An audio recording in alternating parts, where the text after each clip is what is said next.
So if I had another one of these, I'm gonna get a drink out of here. I would go for the Dixie Narco machine next to it, but it looks like it's kind of broken because it's not showing any prices.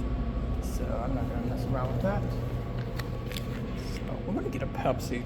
It's the best thing we can get out of this. And it's only $1, so you can see.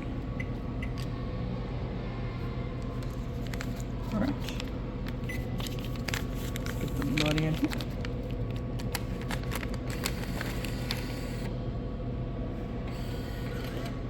Alright.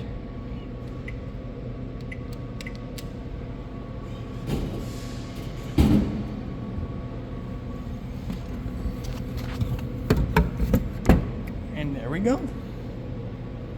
Pretty cool machine.